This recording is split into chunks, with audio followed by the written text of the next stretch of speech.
This is a collection of stories about Marjorie and Bill Campbell, two people who met and built a family and a life together. As they are collected here, these stories convey only a small part of the full picture of their lives. Together, Bill and Marge share nearly 170 years of laughter, joyous moments, and memories. As their grandchildren, we recognize the importance of many of these events in shaping the characters of these two amazing people. The stories are funny, moving, and historically fascinating.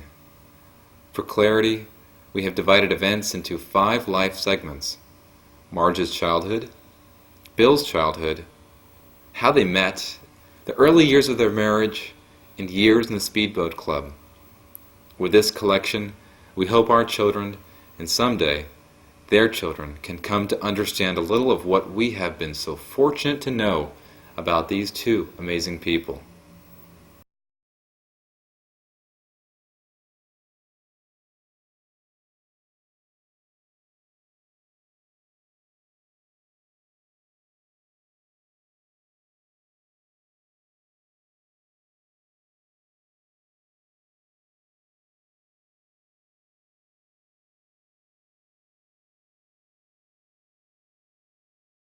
I'm Marjorie Thompson Campbell, but I started out Marjorie Scrimgour Thompson Cook. I had 4 names. My mom was Agnes Brody Thompson as a girl, and when she married my dad, she dropped the Brody and she became Agnes Thompson Cook. And that's where I get the Thompson in my name. So my father is William Brown Cook.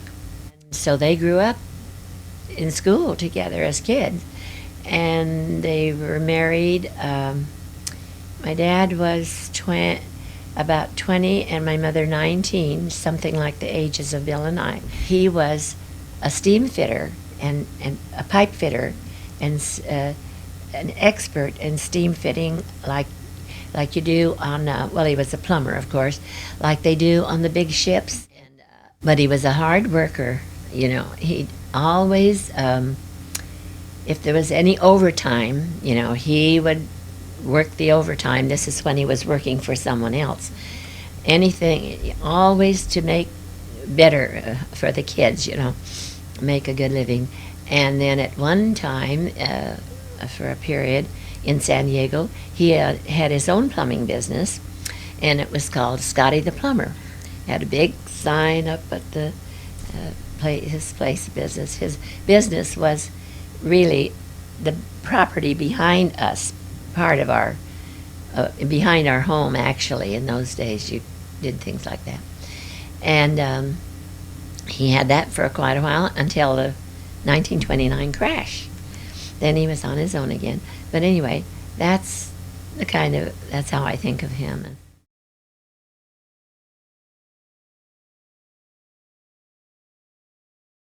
My sister Agnes was very bright. She had a high IQ, and if they had encouraged us in education, she could have done very well. Johnny was never too much to pay attention in school, and really made himself a lot of trouble at school, about junior high, middle of junior high school, because he was so restless and he had such big ideas. He was a born businessman. My brother was really an artist. He was an artist that wasn't developed, but he used to do drawings, like he'd draw cars, airplanes, and so he learned to design jewelry. And he could, if someone came in, told him later, when he was a jeweler of his own, what they wanted in a type of a ring, he would sketch that out and design it, and they would make that up. He really was somehow just sent in the right direction, because he became one of San Diego's leading businessmen on Broadway, John Cook Jewelers. Alice was being born 7.5 years after I, and of course the others were getting pretty grown up by then. Excuse me. We all kind of raised her. I mean, my mother just kind of turned her over to us, like I said before. My mother wasn't one for children. She didn't plan on that one coming along. So Agnes was the boss of all of us. And that was kind of bad for her too, because as we all grew up, it was hard for Agnes to turn that role over and leave us think for ourselves and so forth. But Johnny was old enough, close enough to her, that he learned to stand up for himself and do his own thing. But Alice and I were sort of under Agnes's thumb.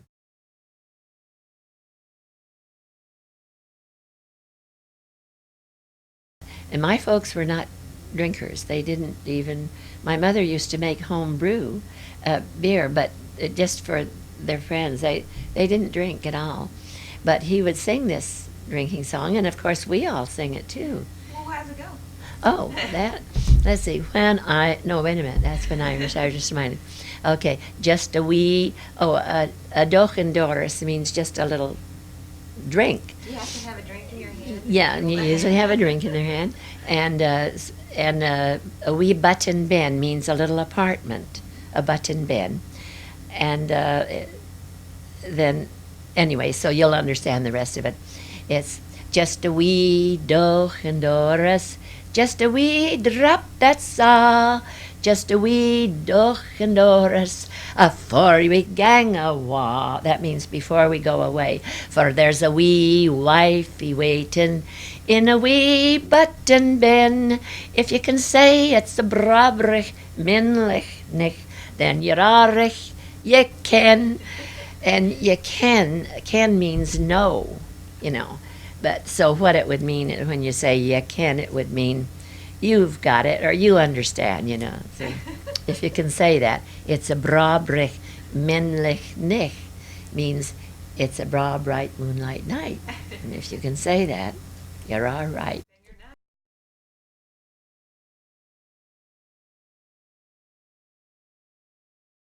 One friend came to our house, dropped in, and my dad said, sorry I can't offer you a drink. Jimmy was his name. He said, we don't, ever have it in the house because none of us care for it. And this friend said, oh, it's all right. I'm better off without it. And that means, well, I'm better off without it, anyway.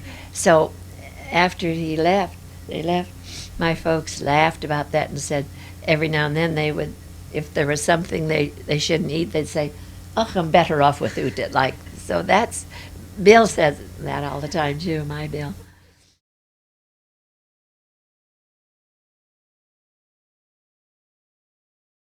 Well, in 1927, Babe Ruth toured the United States and maybe England too. I'm not sure about that.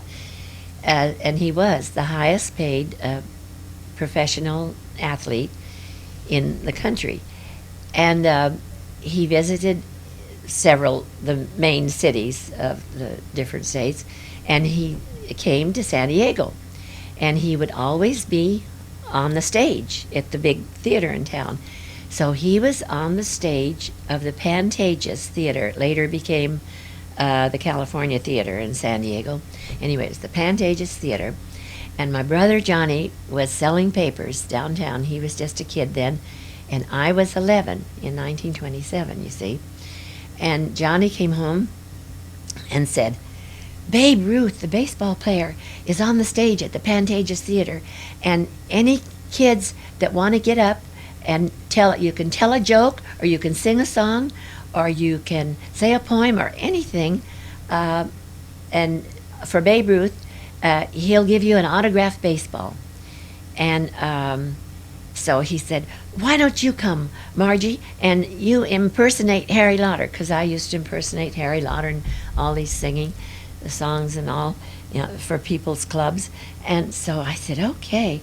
So Agnes took us because she was old enough to take us. I was 11, Johnny would be 13, Agnes, she would be 16. So she took us on the streetcar and we went to the theater.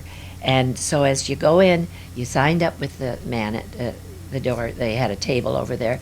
So my brother took me over and he said, my sister is going to sing a song and I'm going to tell a joke. And so the man said, all right. And they took 10 at each. He came on the stage twice in an evening after the regular movie. So he said, all right, you'll be at after the first movie when Babe Ruth comes on. So the movie ended and there was this big paper page up there, and it's had like a what do you call when you're shooting arrows? Target? A target, painted in the middle, excuse me. And so pretty soon they said, and Mr. Babe Ruth. And so from behind that paper, he struck with a bat right through and broke the paper, stepped out into the audience. And so we kids were over at the side, the ones that were going to say something. So one by one, he called them out there. That was fun. Well, then it was my turn. So I impersonated Harry Lauder and sang this song that I did for clubs and everything. It's, I'm working way a grocer at the corner of the street, and I had a basket. I took my basket with me. But when I would do it for clubs, I was dressed like a little boy, with the coveralls and everything. And I said, I'm working way a grocer at the corner of the street, and I go all his messages for 1 and 6 a week. And when the shop is full of folks, I have to serve as well. So when I've served the folks I serve, I sometimes serve myself.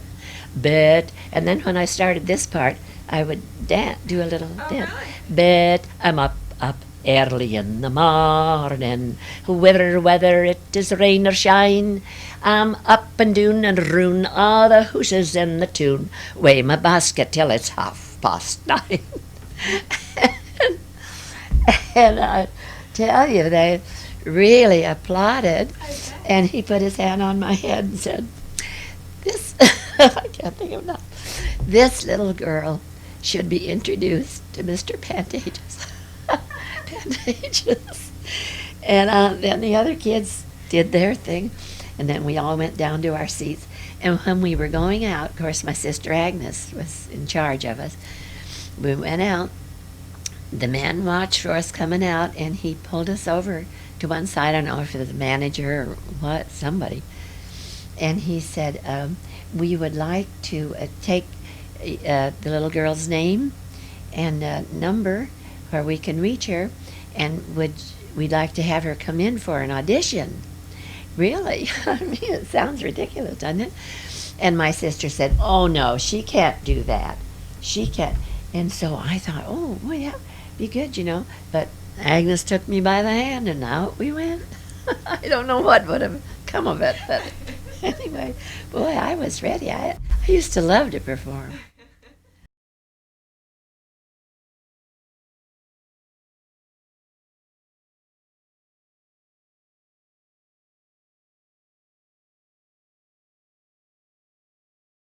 My name is Charles William Campbell, Jr.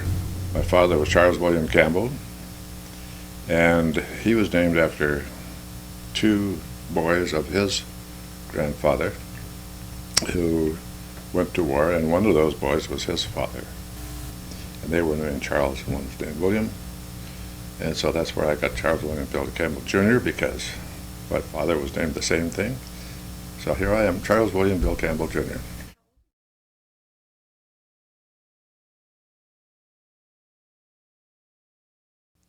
Born in Great Falls, Montana, which was a great little town in those days, that had 60,000 people, and probably one of the biggest cities in the state of Montana. I was born on November the 12th, 1916.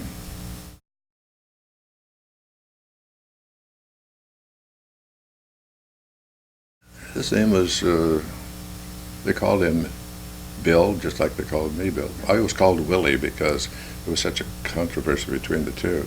So his name was Bill, and he ran a auto repair shop. He had a big place in the city, which was about a block building with 3 stories. He had new cars on the bottom,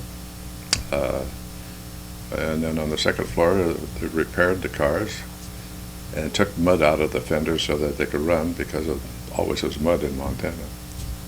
And then at the very top he had upholstering and painting. He was a great outdoorsman, did a lot of hunting and fishing, and he would take me out of school at my mother's. She didn't like that at all. And he said, well, he will probably learn more with me for 2 weeks. And so we'd go into the wilds of Montana and hunt and fish. I guess you'd call him a he-man in those days. He was a muscular type of person. He was a great guy who felt that he had a lot of friends, and he didn't associate with anybody he didn't like. And he always would say, when I would come and complain about a friend of mine, or this guy did that to me or something like that, he says, well, you can get along fine without him. So the theory was his way of living was to take care of his family, do a lot of things, and he worked very hard to make his business grow.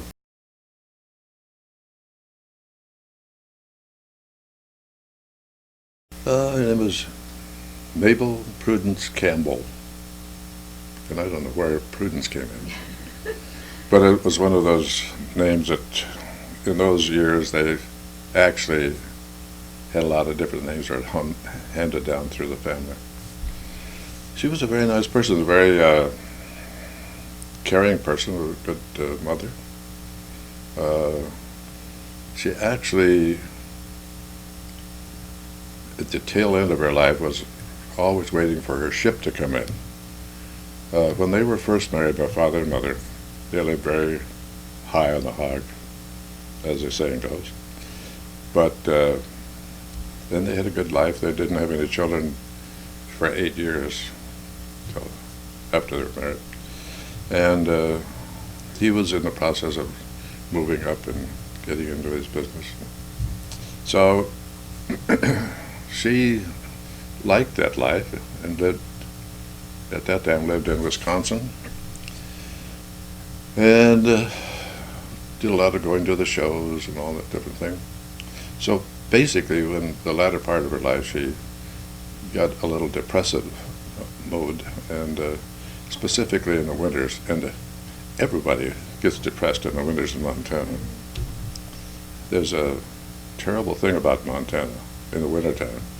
There's nothing alive except the humans. Maybe a dog or a cat, but the trees aren't alive. Nothing is. Anyway, she was a nice gal.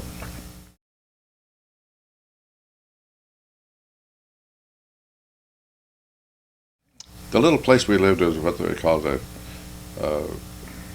addition to the city. It was built away from the city about 3 miles, and in between that area and the downtown area was a little, what we used to call the prairie. And then they had a little Tunerville trolley go from the main part of the town in a big loop that would go out and then go around what they used to call Boston Heights. That's where it was. And so that would go down through the prairie.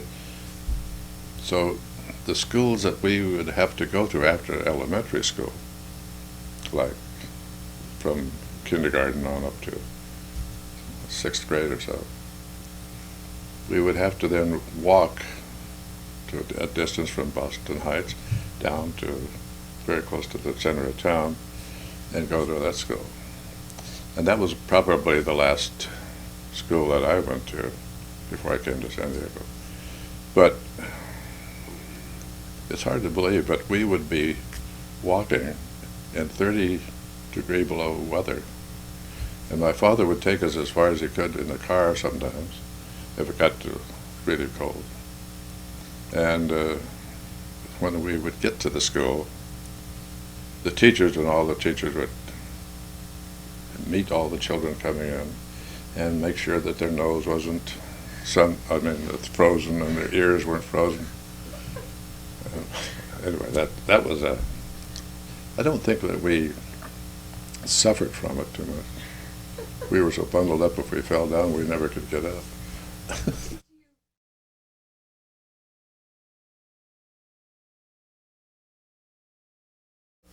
My older sister was a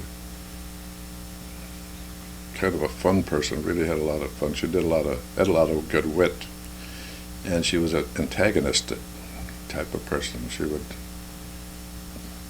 do things to me that antagonized me, and I had to get back at her.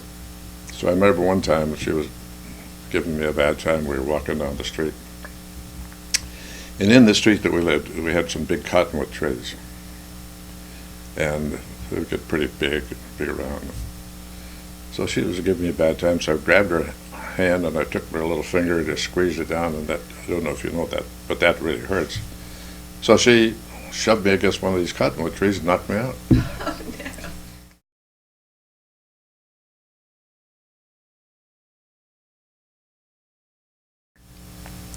We get up and we always traveled and ate off the land. We didn't carry too much stuff with us. And so my dad had made little collapsible poles that we could carry, fishing poles. So he said to me, at that time I was 12 years old, he said to me, why don't you go down and get some fish? And he had taught me to fish, and I'd done some fishing before that. Anyway, go down this creek in this beautiful clear stream and through boulders and a little gravel all along it. And all of a sudden, there's a little eddy where the water makes a circle, and that eddy was just black. And I couldn't figure out why the rest of the rocks were beautiful, sparkling rocks, and this was just black. So I took up a little pebble and threw it into the middle of this black hole, and it just erupted. So what it was full of fish. So I just took a bear hook and bam, got a fish. Finally I had 10 or 15 fish, and they were good-sized fish, you know, what they call pan fry, bait, 10 or 12 inches. So I come back thinking, boy, I really showed him I got some fish. And he made a very big to-do about the idea that you never catch anything more than what you can eat.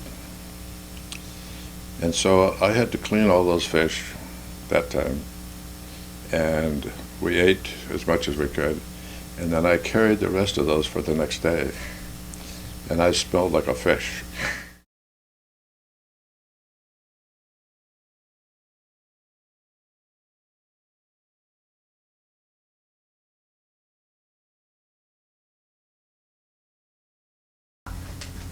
Oh, the first time I met Pop. Well, to tell you the truth, I used to help a lady.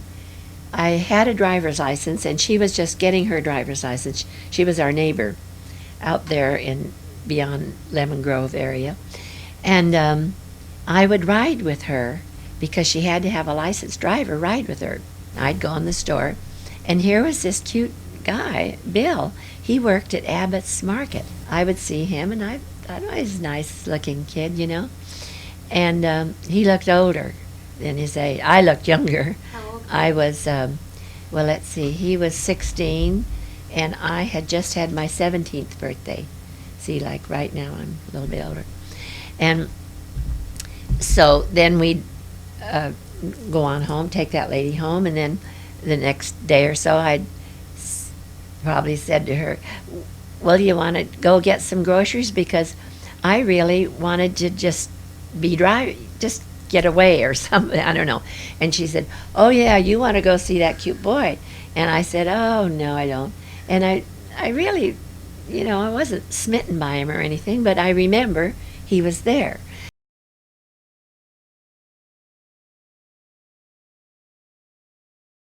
So Marge and her folks had been living in San Pedro, which is very close to Long Beach, California. So anyway, they'd come down and were living just about 3 blocks away from us up a little canyon.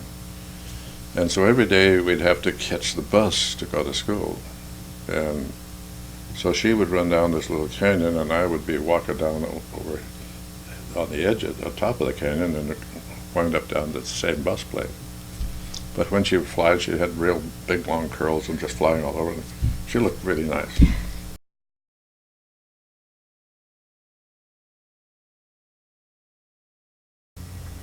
My brother and his girlfriend, who lived up the hill, Dorothy Case, and us went out to the Aero Club.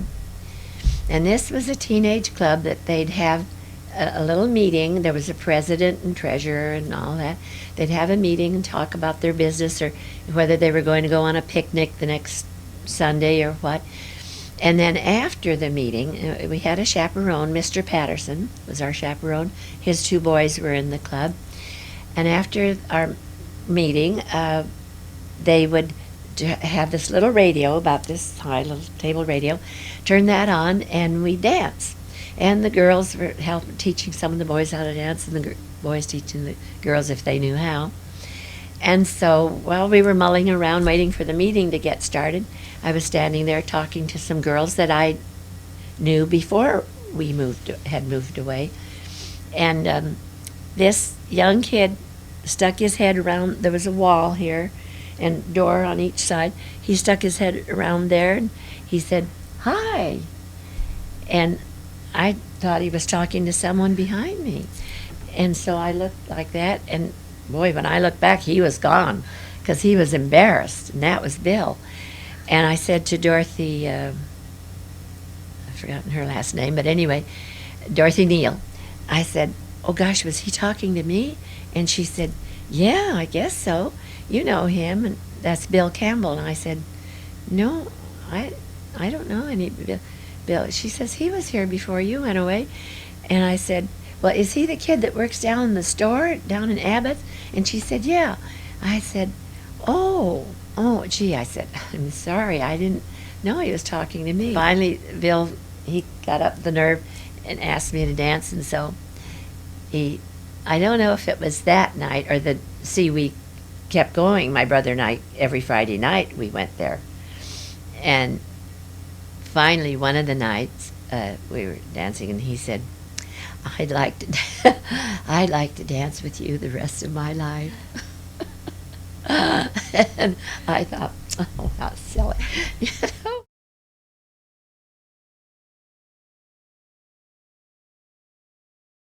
Every Friday after my last class, you know how you always head to your locker to dump some books in that you're not going to need for the weekend. Everything else you had. And take out the books that you might use at home. And so I'd be heading for my locker with my girlfriend, Mardell Steiner, who later married Angelo Alicio. So we're walking toward the locker, and I say, "Oh, look who's waiting there by my locker." So we get down the locker. Kind of a funny voice. He'd say, "Hi, Bill, how are you?" "Oh, fine." So he's leaning up against the locker. "Would you like me to pick you up for Aero Club tonight?" And I'd usually say, "No, I guess I'll go with my brother." That dumb. Which was kind of fun because I didn't have a car anyway. No, you. I had to borrow my dad's car. He'd borrow his dad's car, yeah.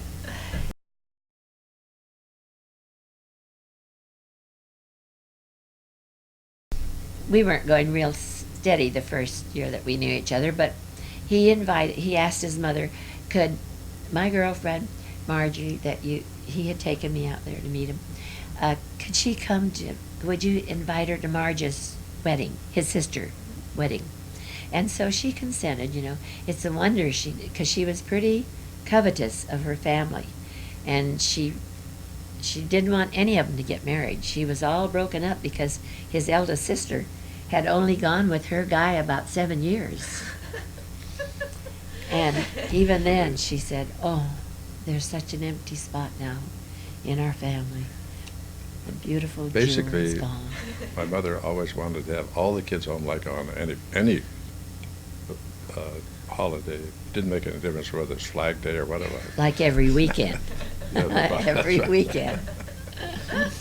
But she was a wonderful mother, and his father too. They were just really great people. And it was a fun family to be with.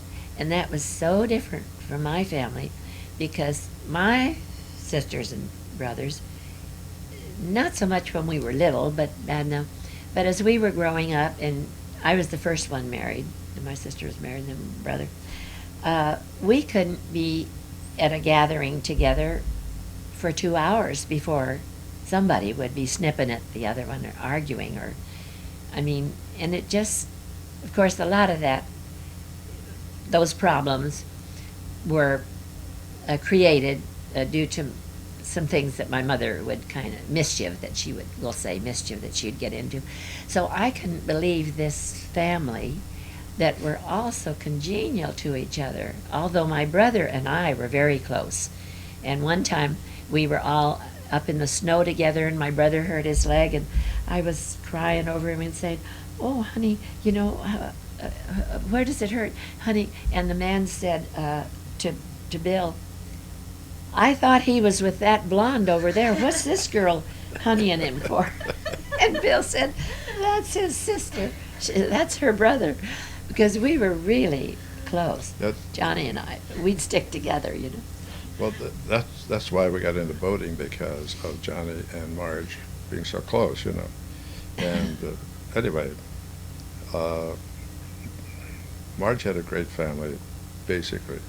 It was just a different in culture from the Scottish to the American way of living. Some of it was. And so yeah, basically. it took a little bit My father's people were of wonderful. doing to kind of get around that. And so basically we had a good life with the Cooks. We really did.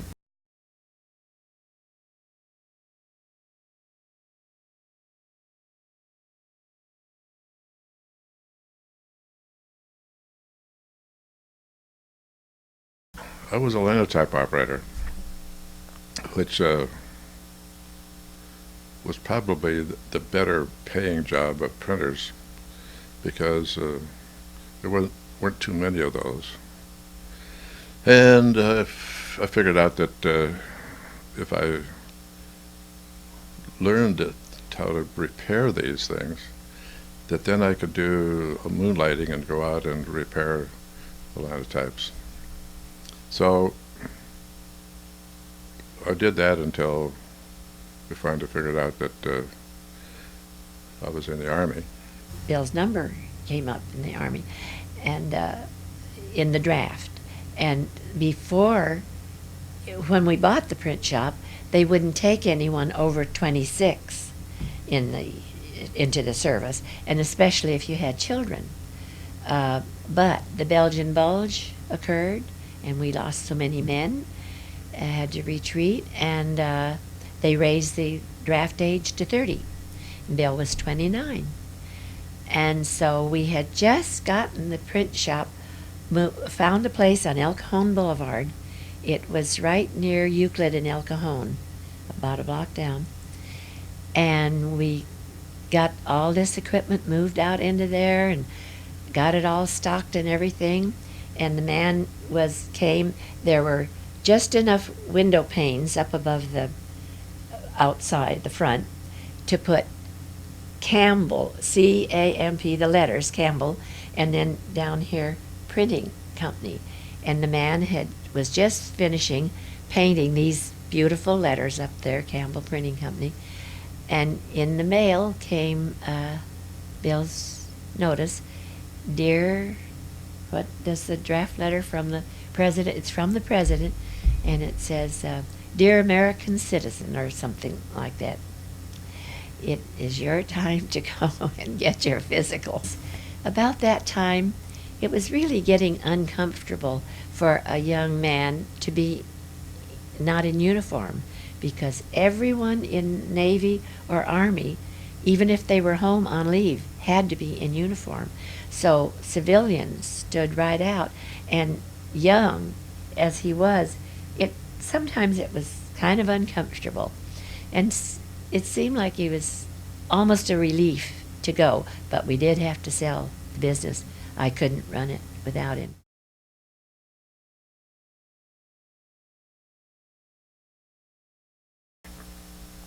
Was working one night, and a fellow came to me and wanted to know if I would go over to Coronado and keep his business going, which was a small little newspaper. And so I said, well, I'll do it for 6 months for so much money, and after that I want this much money. And so they said, okay. They put me in charge of this little plant. Now, this little plant was little.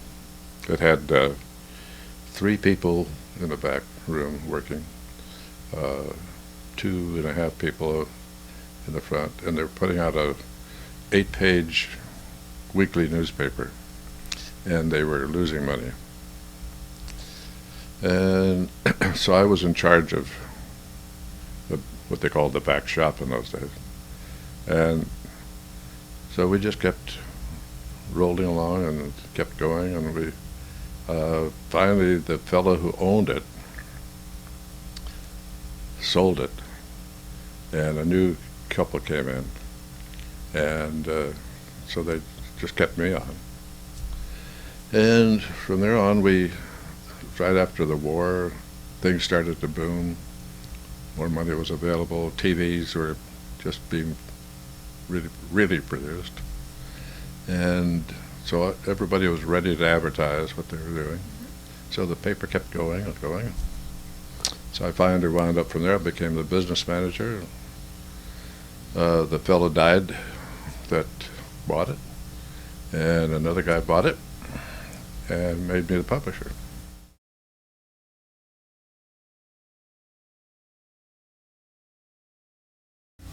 People who would live on our street would come by and ask if they could take her up to their house because they were having company, and so that Ned could sing to them, you know. And entertain. So she had a rapport of about, 5 songs or something like that. Oh, she could sing. Anyway, and Nancy was born, and right away you could tell that she had a different personality. Hopefully so. You don't want 2 of the same. Otherwise you'd clone them. The main differences in the 2 of them is Lynette was very quiet and quite calm, but had this tremendous musical ability for a child. And Nancy was very active. I mean, that's the main difference. And Nancy was a stronger mind, you could see, whereas with Lynette, every bit as high in IQ and as intelligent, but she would go along with very passive to, if you said, now just go along here, dear. Okay. I mean, she was very happy to please. With Nancy, you would say, let's go along here now, and kind of push her shoulder.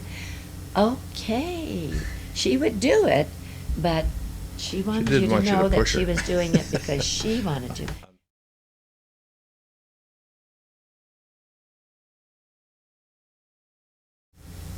One time she had a package of gum. Now, in those days, a package of gum was only 5 cents, and it had 5 sticks in it, and there were bigger sticks than there today. So Nancy opens up this package and likes the taste of the gum so much, so she chews it all. It puts it all in her mouth, you know. She's got a big wad of gum. And so I find that she's chewing this big wad, and I said, well, Nancy, I said, did you eat all the gum? And she couldn't say anything else because the wrappers were there and the gum was in her mouth. And so she had to say, and I said, well, that's a very selfish thing to do. You shouldn't have done that, and you should be able to understand that what you have, you share with people. Gotta share. So she reluctantly took the big wad out of her mouth and put it in the toilet. And, I mean, whatever. Threw it away. And so I think probably that was one of the things that you do, which is just maybe a couple of minutes that really makes a difference with a person.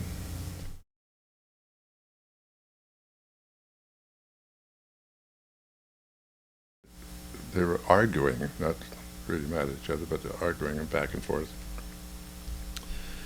That every night they would put their hair up, okay, and they would argue about how many bobby pins each one had. And finally I just got tired of hearing them argue about, you took the last bobby pin. And so I went over to the store and I bought a big bag of bobby pins. And I said, no, I want you to sit down, I want you to count each one. One to you and one to you. And you divide them right down the middle, and don't let me ever hear you talking about bobby pins again. Well, after that, they didn't argue about anything. Really? Yeah, really good. It was a cinch. Well, they were good kids, good kids.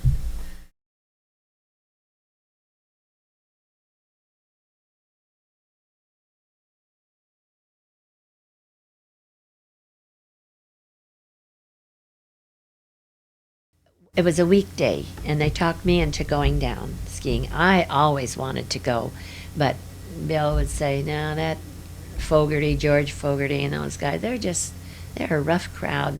So I went down, and these two guys trying to teach me to ski, Bill Berner and Dick Walker, they were really top skiers. And so I'm pulling and pulling with my arms and pulling, and oh, I was so lame the next day, and I didn't even want to tell Bill that I tried to ski, but I was so lame the next day, I couldn't get my arm up high enough to comb my hair, see.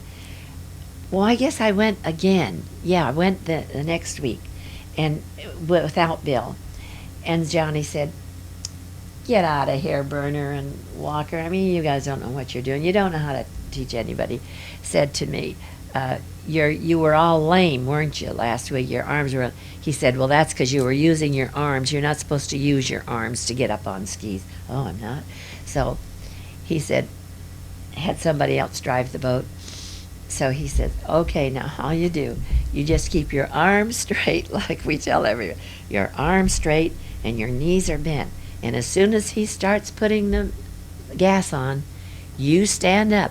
It's all right here in your legs, you know. Well, I got up right away. I couldn't believe it. I almost fell on my face. I couldn't believe it.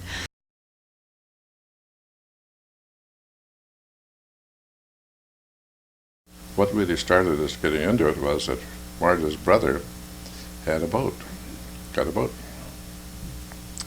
And he needed, or he didn't need so much, but he had invited us to go along with him. And Marge learned how to water ski first. And I learned how to water ski probably about a month later. And the two girls just went with us down there, and then all of a sudden, of course, they got where we taught them how to ski.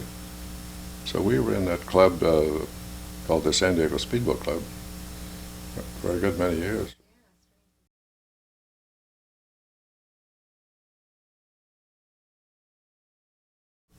We used to do things in boats that we probably should never have done, because we were playing with boats that weren't very stable, you know, the kind that would turn over if you didn't really watch what you're doing. And so we were going along very well in a ski race, and we started off with 10 boats and 10 skiers dead in the water, and then we'd have a fellow on the beach give a flag, and then everybody would start the boat and the skier would get up, and we were working with what we called at that time a 2-buoy race course. Yeah, there were 2.5 miles around this course, but there was a buoy here and a buoy down here. And so as you take off, you'd go to that buoy, and the fastest boat would usually get to that buoy first. Well, it just so happened that Marge's brother, Johnny Cook, had the fastest boat, and I was a skier. And we'd hit for that thing, and when you go around that buoy, you went around it fast. You just didn't go around it slow. There's no brakes on a boat anyway. So when I would hit that thing, he would take a real sharp turn, and I would take off and go way out, because when he hit that turn, he was always shoving up a whole lot of water, and so I didn't want to get caught in that. So then, as we would get around that turn, we'd go faster, so then I'd get back in. But in the meantime, here comes two boats, one boat on this side, one boat on this side, of Johnny Cook and me, and they're staying right by me, and they keep coming closer and closer and closer, and I could have reached out and touched both of those boats. So I decided at that time that was enough of that. I just quit. But they were trying to keep us from racing anyway, because we had won every race. There was 10 boats in the race, and so they actually said to Johnny and I that we aren't going to race anymore if you guys are going to race. So we thought, well, we'll let them race.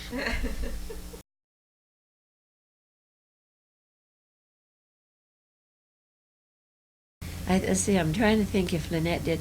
Lynette started first, racing. Yeah, because she was the Older, one. yeah, she started racing. Then Nancy came along and got into it also. Yeah, and she did. Nancy did more of the tricks, basically, than the ski racing. Yeah, I can't remember. we quit Nancy. the racing. Yeah. We got so nervous when Lynette was racing, and she was beating the boys too, the burner boys.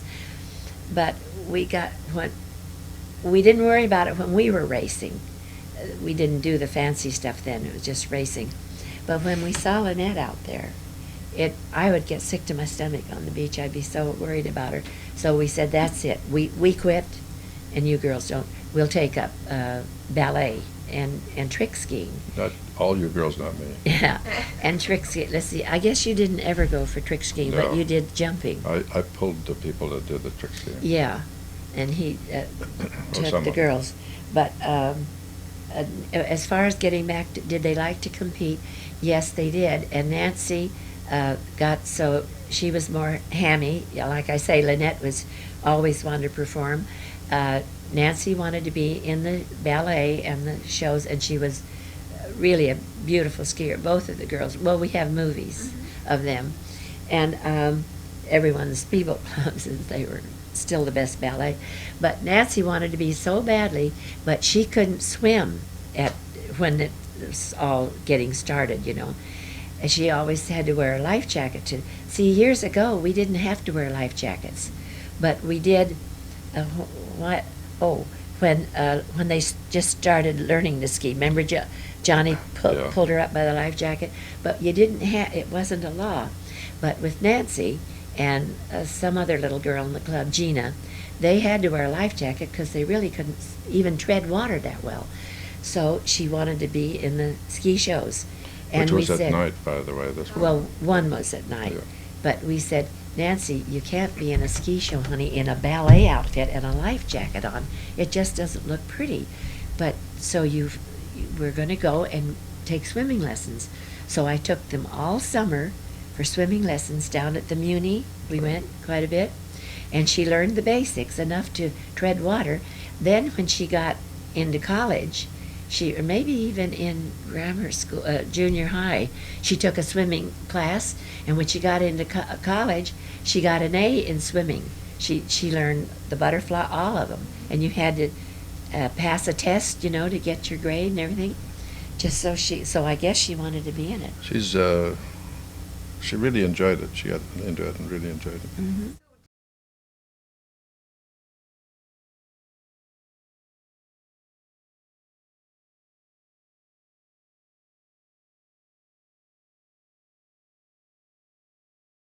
Well, I guess what finally made me See, at first I wasn't too attracted to him. It finally made me like him and love him. Was, I think, I had so much respect for him. You know what I mean? Because he wasn't slutty like a lot of fellows. And I'd met his family by this time, and he really had good morals. I mean, I remember him telling me once I was doing something up at Marty's cabin. I was messing around with their records, that we had played big records. We were all on a picnic. And I was messing around with him, and he said, "You should have more respect for other people's property." And he said, "You know, these people were really nice to let all of us come up here and stay for a picnic and bring potluck and everything." And that really came home to me. It got home to her after a while because she just kind of snubbed me the rest of the afternoon. I thought, who are you, you know? But it sank in. What I always liked about Marge was that she always had an up attitude, and she always had ideas and things to do. She was always tiring me out because she could last more hours than I could in a day without having to sit down and rest. And so with that feeling, we really had a good time all together. Always have had a good time. I think, too, that if you're a little bit opposite, like the Campbells move very slow, and Bill did too. When we were first married, I used to think, well, why can't he get that done and then get this done too? Or when he'd come home from work, I'd expect him to work up into the dark like my dad did, because my dad has my genes. I have his genes. And he's just cut off a different limb. And then I was so energetic and bounce, bounce, bounce, and boy, 1 o'clock when the dance stopped, whoa, why are they stopping the music? And don't you think that interacts, that's better than two people that are kind of low-key? And I think that has a lot. It's hard to say. I've never had that person. But a lot of it is luck. Yeah, I don't think so. I said I married an angel. And he had to be, boy. But I got rid of my wings a long time ago. Just a wee doch and Doris, just a wee drop, that's all. Just a wee doch and Doris, afore we gang awa. For there's a wee wifey waitin' in a wee button bin. If you can say it's a brabrich, minlich, nich, then you're arich, ye ken.